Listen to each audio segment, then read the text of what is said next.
Good morning. I greet you in Jesus' name this morning. I have really enjoyed our time here and want to thank you for the encouraging remarks that you have made. I can tell that you're listening and are taking in the things that are shared. So, some years ago, I think it must have been maybe 6 years ago or so, there was a helicopter that was hovering around our house there in Virginia. And it was hovering low enough and circling around that it really got our attention. And my sons and I were outside the house working, and we kept watching this thing, and after a while it went very low, and it actually went down below the trees across the yard from us. And it seemed like the helicopter landed. And then after a bit it took off again and flew around, and it landed again. And so we decided we are going to go over and see what is going on. So we went across the road to our neighbor's place, and here there was a helicopter that had landed in their pasture, right close to the house. And what had happened is there was this helicopter pilot knew our neighbor. He used to live in the community, and he was on business in Richmond, Virginia, and he was going back home, and he decided he would stop in and say hello to his friend, our neighbor. Well, our neighbor was not there. He wasn't home. But the neighbors showed up and started chatting with the pilot, and he offered to give us a ride. So here we were, all of a sudden, in the middle of a day, a helicopter lands at the neighbor's yard, and we were offered a ride. So we said, sure, let's go. And about 3 or 4 of us at a time got in the helicopter, and he flew us around for about 10 minutes, and then he went and got the next set. Well, I was interested in seeing campus there where we lived, and so I said, can we just fly around campus? And so he said, sure. We went over and flew right over the home there, and we looked down, and I was so busy looking, I could hardly look fast enough. It was so interesting to see things from that perspective. And after that, I was thinking, I should get a drone, because that would be the same thing as a helicopter. I could take pictures, and I could fly around, and I got to thinking about that, and then a few weeks later, I bought one. It was on sale, and was Black Friday, if you know what that means, the day after Thanksgiving. I got the drone out and took it out of the box, and I read up on it, and I realized this is a very smart little device. It had all kinds of features on it. You didn't even have to be a very good pilot to fly it. If you got confused, all you had to do is just let go, and it would just stop and hover there. It had sensors on it so that it wouldn't fly into trees and buildings and that kind of thing. It was smart enough to know that if you were out flying around and the battery got low on it and you needed to get back home, it would come back automatically, and it would tell you what it's doing. But there was a special little button on there, as I recall, on the controls, that if you pushed it, it said RTH on it. And what that meant was return to home. And it was smart enough that it would know where it took off. And if you push that button, you could just let go of it, and it would go to a set altitude. It would fly over right above that spot, and it would drop down and it would just land within inches of where it took off. Now, we're kind of used to that stuff by now, but back then, it was incredible. I was so fascinated with how smart this thing was. In fact, it almost felt like this was almost like a little animal, like a little pet. It would be flying out of sight, and you would bring it back home again, and then you'd hear the thing buzzing, and it would come flying out, and it'd just come out of the sky and land right beside you. My little pet drone. It just amazed me at the capabilities that this thing had. Now, my friend also, a few weeks later, he decided he's going to buy a drone. And the one that he bought was a fairly inexpensive model. And he was out flying it one day, right close to where we live there. And he was flying it, and he was messing around with the controls, and it was up in the air, maybe 100 feet or so. And for some unknown reason, this drone started flying away from him. And nothing he did with his controls could make it come back. There's actually a term for that people that fly drones know about. It's called a flyaway. Something goes wrong, there's a glitch, and that thing decides on its own, it's out of here. And he watched it going. And he mashed the return to home button. He tried everything he could. Nothing worked. It just flew away. It had a mind of its own. He got out in the vehicle, went down the road, stopped by the farm, and said, "Did you see my drone?" And the farmer said, "Yeah, I saw it. It was going that way," until it was out of sight. He never saw it again. It probably flew until it was out of battery or crashed into a mountainside somewhere. We still don't know what happened to that drone. You know, we humans are just a little bit like that. We have thinking abilities, and if we think right, we obey what the pilot is trying to tell us, but we have that ability to just fly away. We can choose to do what we're not supposed to do. You know, yesterday I had a conversation with one of the young men here about artificial intelligence. That's kind of a big thing right now, AI. And some people are concerned about it, others aren't. But one of the concerns is that it will have capabilities that will be not good, take over the world, things like that. I'm not personally too concerned about that, but the term artificial intelligence is pretty interesting, and people are somewhat concerned about that.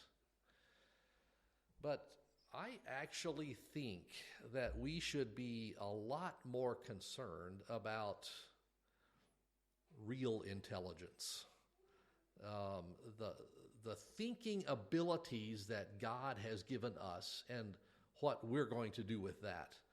That's actually something that we have more control over than AI, and potentially more damaging, I think, than AI. The real intelligence, the thinking abilities that God gave us. And so that's the gist of what I'm speaking about this morning, is for us to take a good look about how and what we are thinking. What we're thinking about and how we are thinking. It's really an important subject. Back in the creation, God made man. And the Bible tells us that he made Adam in his own image. God said, "Let us make man in our image, after our likeness. Let them have dominion over the fish of the sea and over the fowl of the air."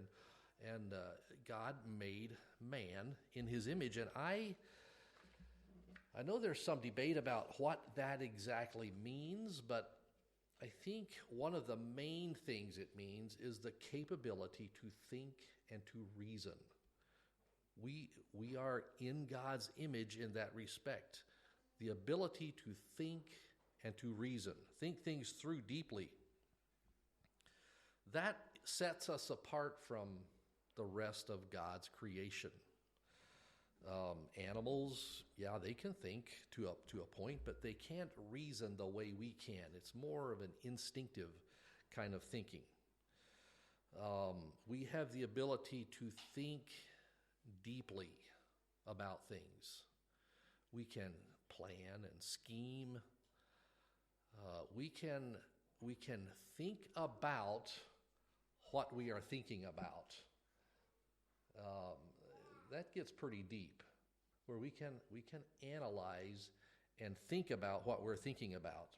This is extremely powerful, more powerful than I think we often realize. If we think of the scheming of wicked men in the past and the devastation that has caused, Hitler, for example, those actions started with thinking and thought processes.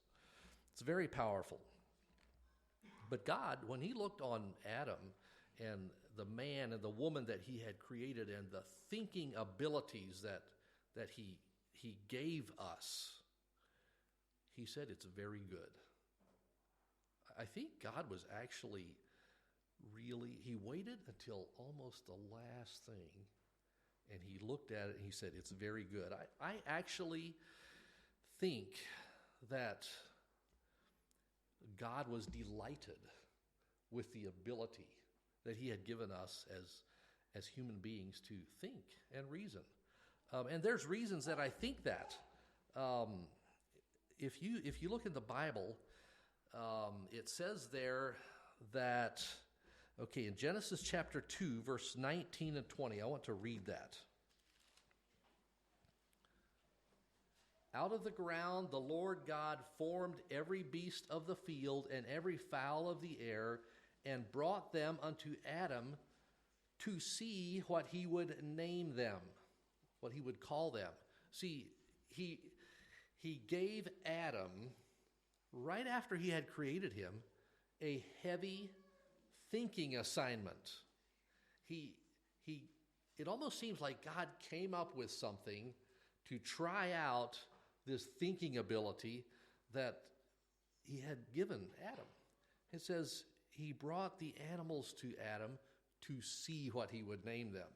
It was kind of like when I unpackaged the drone, I looked at the features it had and I read the manual to see what it could do. That return to home button, the sensors, and all that stuff. It was fascinating. And I think God, when he created Adam, he said, God could have named the animals himself, right? In a jiffy. He could have actually created them and they would have had names already. But he brought them to Adam to see what he would name them. It would have been so interesting to see that. The first man and all these animals, thousands of them.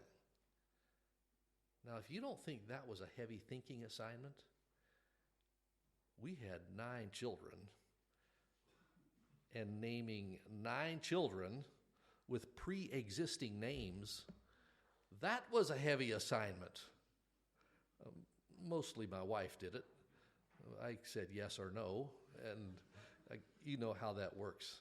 But this was thousands of animals, and he had to look at them and say, we're going to call this one an elephant. He had never heard the word elephant before, but he came up with something, a name for that animal. Thousands of them. And I think it's kind of interesting that some of the names kind of sound like the animal. Like in Kenya, we have the gnu, and they go, that's the sound they make. They're called a gnu. Now, I know that maybe Adam didn't, with language and all that happened at the Tower of Babel, maybe it was different, but he had to give each one a name, a heavy thinking assignment. And I'm sure that God was watching, and I think he was pleased with what he saw. But then, after that, things went a little bit off track. Man started thinking and using that ability in ways that were not good. If we go forward a couple thousand years, I think, in Genesis chapter 6, verses 5 and 7, there's something there that talks about man's thinking, and it was actually not very good. If I would ask you, why did God decide to destroy the earth with a flood? I think probably the first thing that comes to our mind is because man was wicked. And that's the right answer. It was because man was wicked, but it actually goes a little bit deeper than that if you read in the Bible what it says. Let me read that in Genesis chapter 6, verse 5 and 7. It says, "And God saw the wickedness of man was great in the earth, and that every imagination of the thoughts of his heart was only evil continually." See, there you have it. It was the imagination and the thoughts of his heart. That's where it started. The wickedness was just working out of what they were thinking. It was evil continual, and it was not what God intended man to do. He gave him this wonderful ability to think and to reason and to use it in the right way, but they chose to use it in a bad way. So much that God decided to destroy the world except for Noah and the flood. So we get from that God has a distinct plan for us and the ability that we have to think.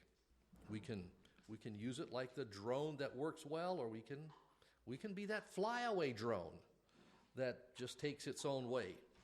We have choice, and that's a part of the package. God destroyed the world because of man's choices and thinking. Now, we can talk about that in the past, Adam's ability and the thoughts that they had back then, but let's now fast forward to today, July the 23rd, 2023. And for the rest of this time, let's talk about our responsibility today and how we should be thinking.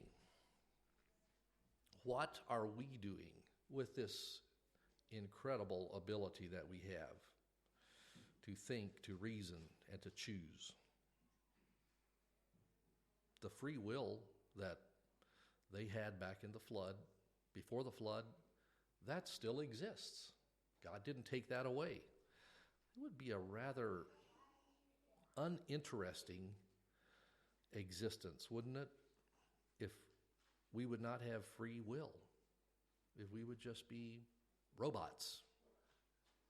But God has given us that free will to choose, and with it we can have an amazing experience with God.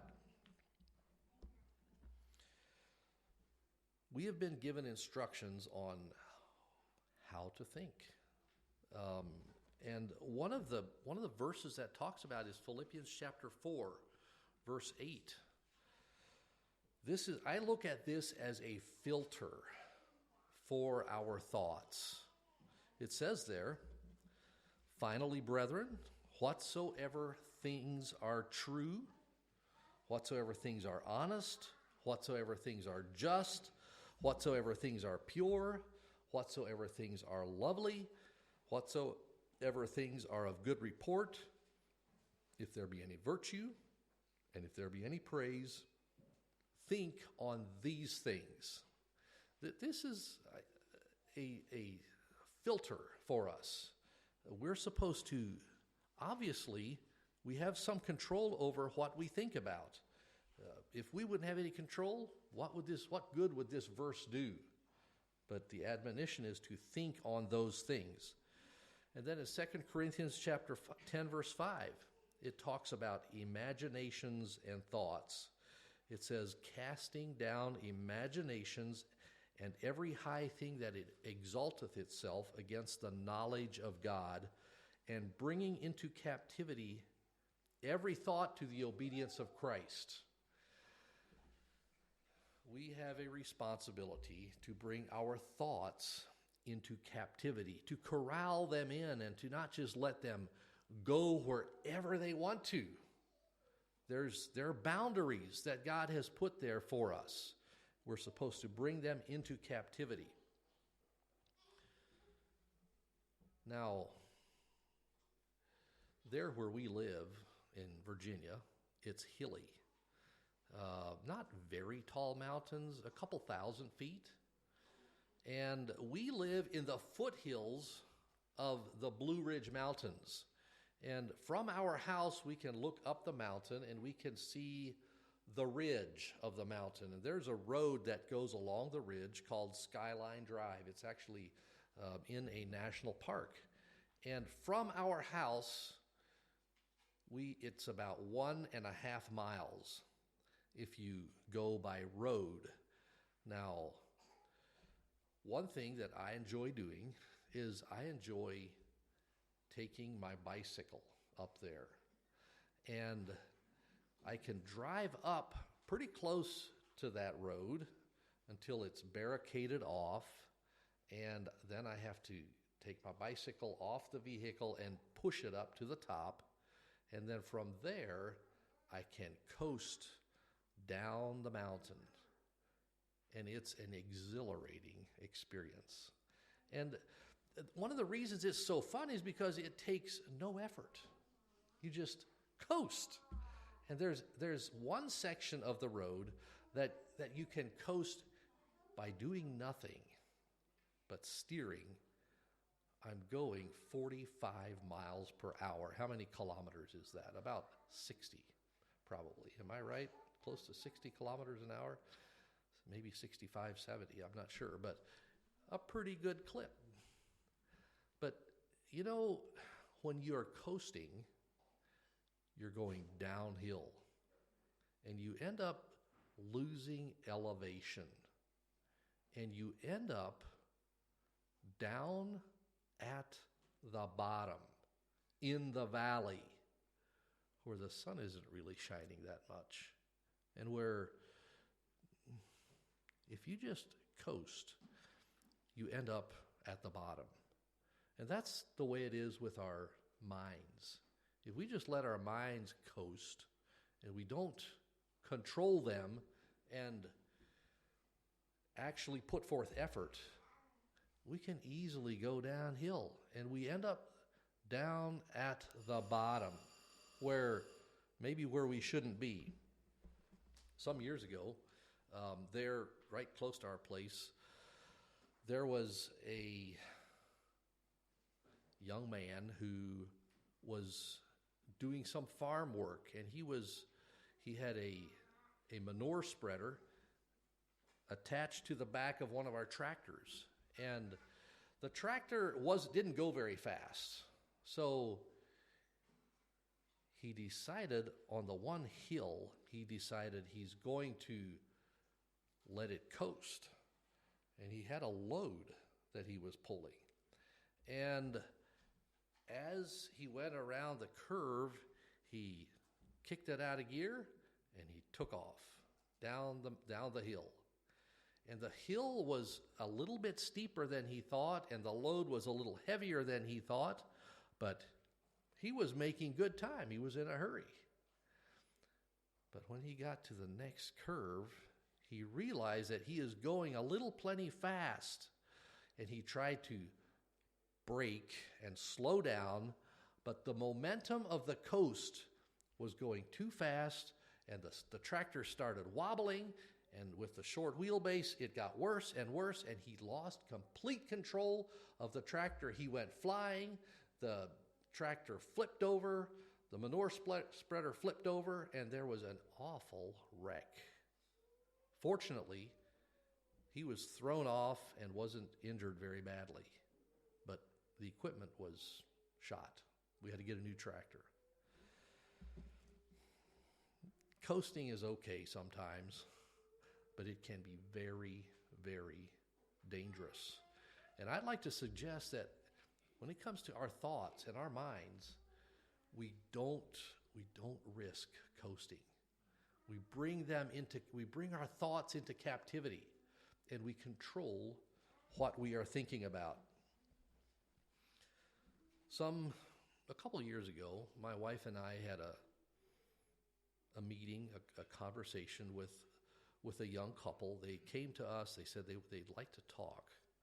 And it turned out that the lady, the wife there, she told us about some of the struggles that she was having with her thoughts.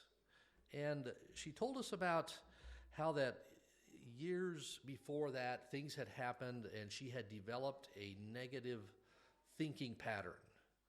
And this negativity grew and grew and grew until everything was wrong all the time. She told us how that when the sun is shining, she just feels like it's shining too brightly. When the house is quiet, she doesn't like it, and she's frustrated that the house is quiet. And when her children are there and are making noises that children do, that frustrated her. Everything, she said, was just negative. And she said when she saw other people having a good time, she was frustrated. And she was telling us this because she was desperate to get out of it.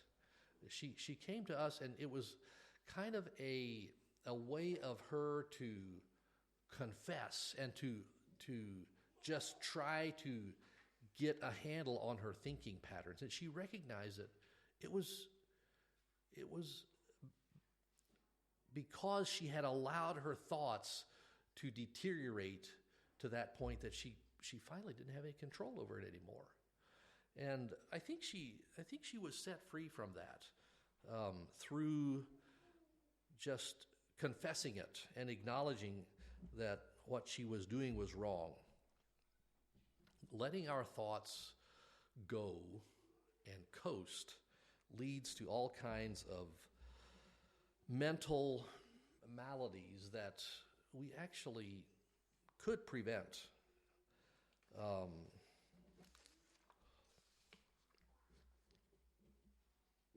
I think all of us face that possibility if we are not careful about our thoughts. One thing that I enjoy doing is with our staff there, at any time that I want to or have a chance, I can go out and just talk to the staff. It's great. There's always people around that you can chat with. And that's something I really enjoy. But one thing that I like to ask them is, how much time do you spend thinking about what you're thinking about? And they look at me like, what are you saying? Like, is this a trick question, or what are you asking? And then I say, no, really. How much time do you spend thinking about what you're thinking about? So they think about it, and most of them say that they really don't spend a lot of time thinking about what they're thinking about. So we talk about it. I tell them, you have that ability to actually kind of remove yourself from yourself and think about it. you can choose what you think about. You can analyze, and you can think deeply about things, and we talk about it. You know, the Bible talks about our heart as being the thought center. And I actually suspect that our heart thinks more than we realize. I personally think the heart is more than just a pump.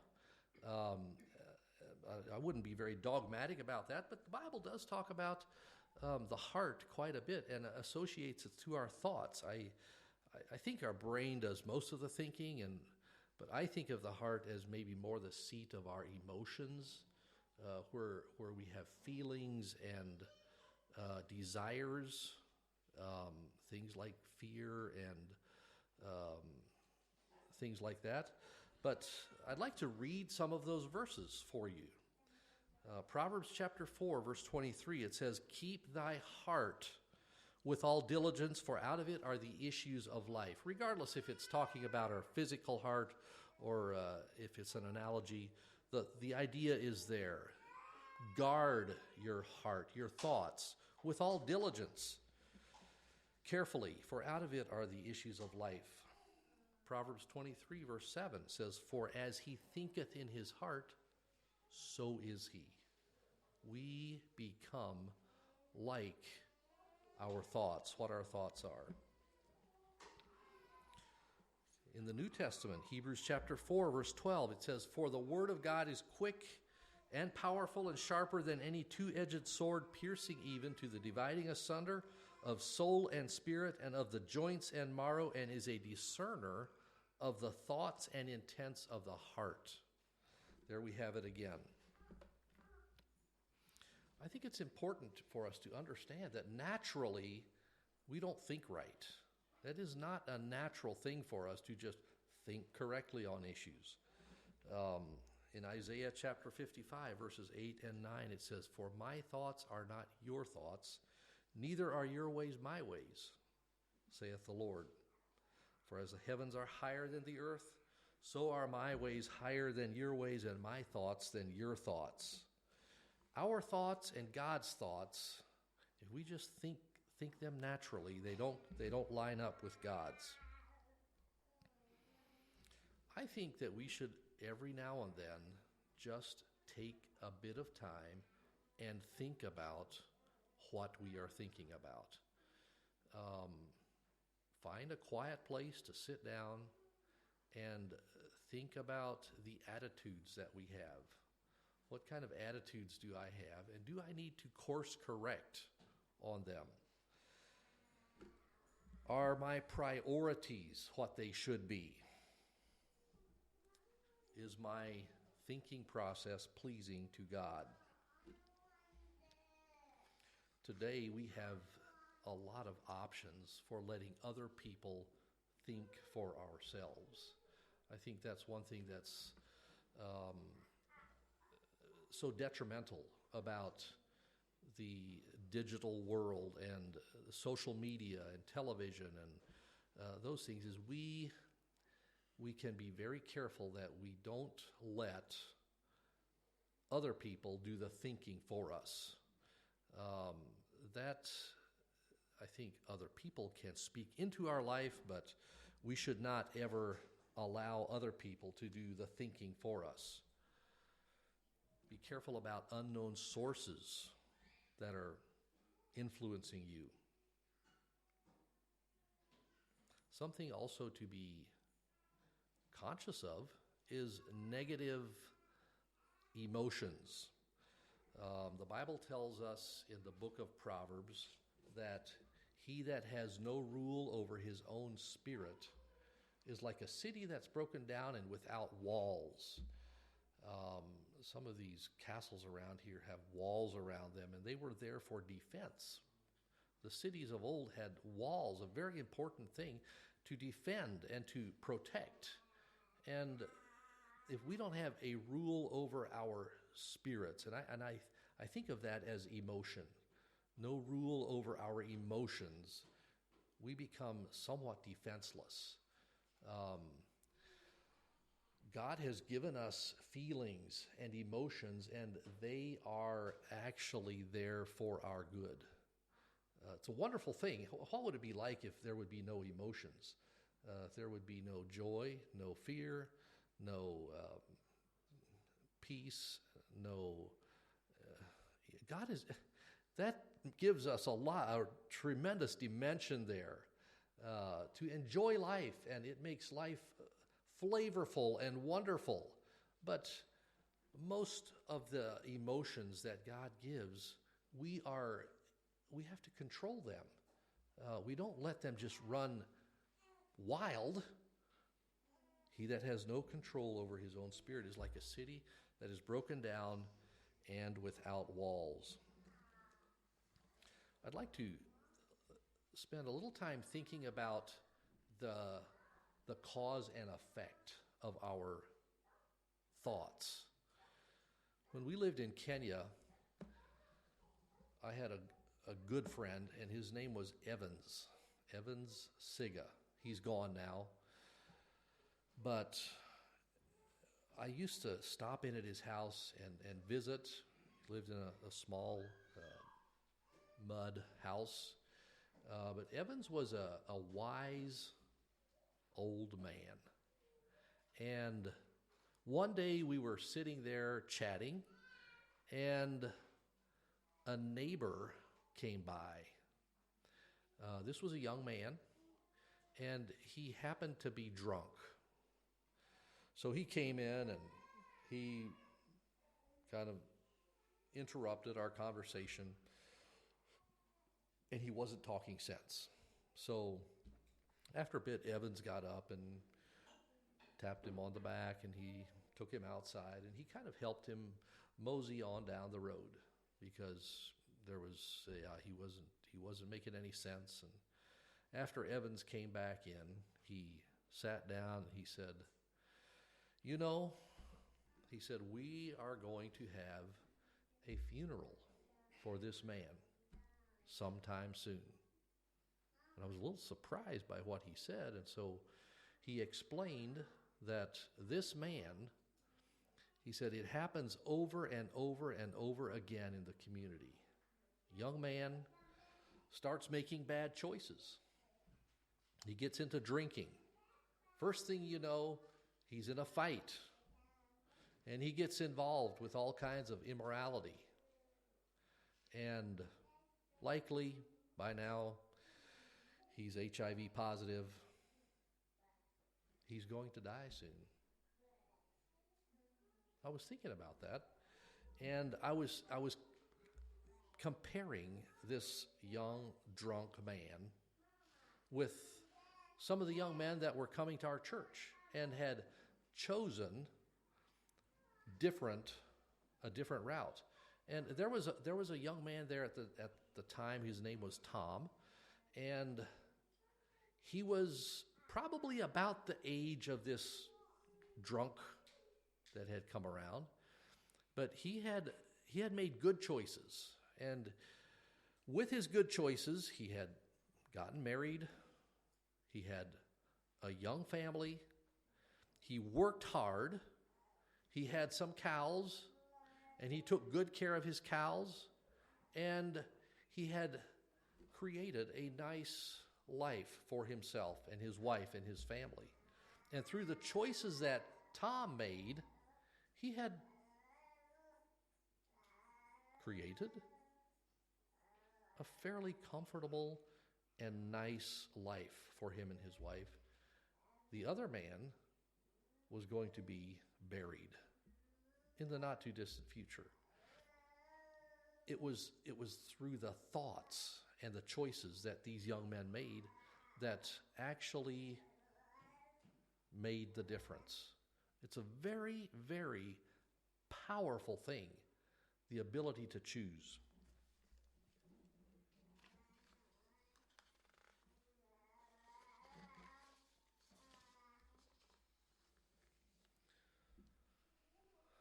This ability comes into play when we are offended.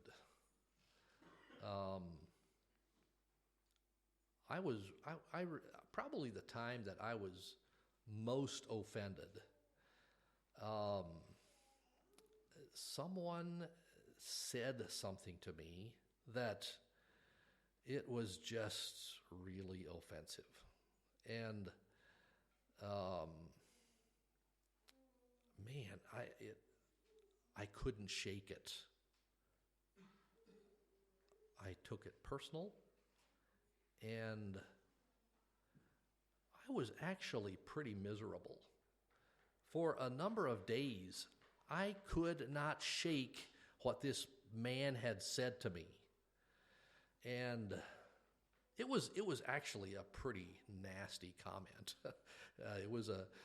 I'm not going to tell you what it was, but it was actually pretty nasty.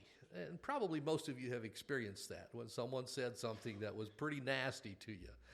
But I don't know if I'm more sensitive than the average person or not, but I was deeply offended. And I felt almost helpless in dealing with it. I took it to work with me. It was the first thing I thought about in the morning. All day long, I thought about this. And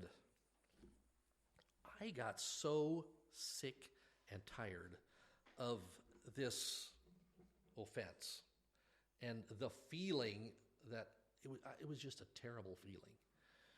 So I told my wife about it. She knew about it, and so I decided that I have to forgive this man. And I was willing, but I wasn't sure if I am going to shake that awful feeling and the thought of what he had said to me.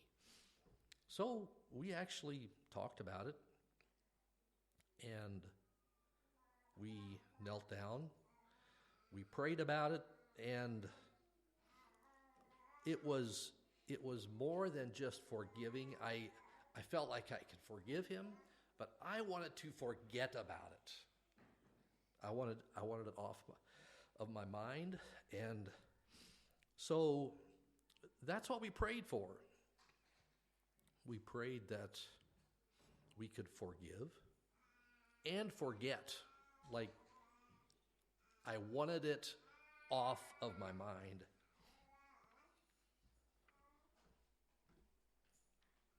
It was a supernatural experience for me.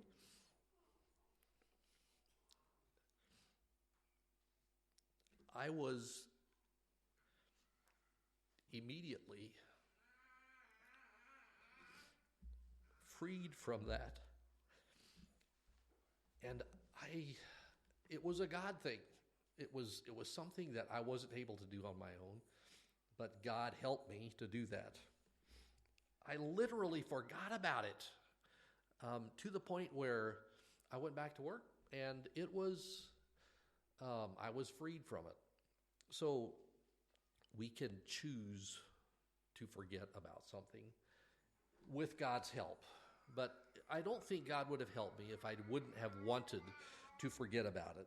So we have to employ God's help when it comes to choosing to forget and forgive. But God will help us.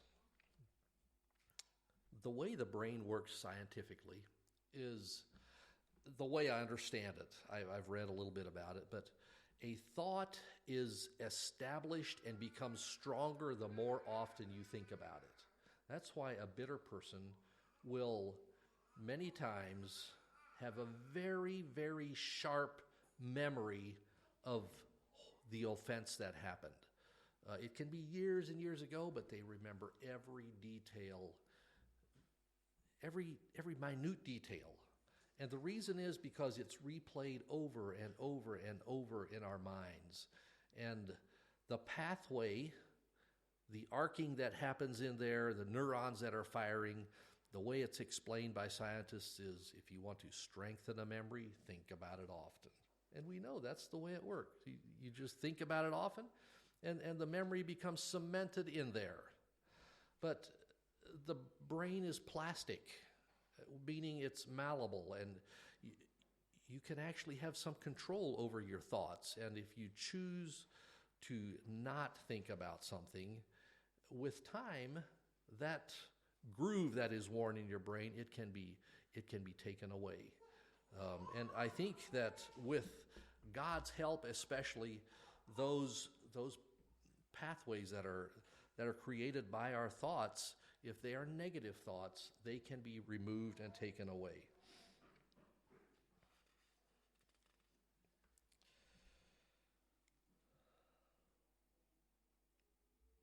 So in closing, I would just like to leave the encouragement to you to guard your thoughts carefully. Don't put your mind in neutral, but bring your thoughts into captivity and apply the filter of what is good and true and virtuous and right and pure. There in Philippians chapter 4, verse 8. And ask yourself, does God approve of the way I'm thinking and how I am thinking? It affects so many areas of our life. Let's not be like that flyaway drone that just flew away and had a mind of its own. I've been greatly encouraged in just conversing with you and hearing about the challenges that some of you are facing. And it is a tremendous encouragement to me when I hear of significant challenges in other people's lives and the response, the godly response that you have. Just like to encourage us all to do that. Maintain those godly responses, and God will bless you for that.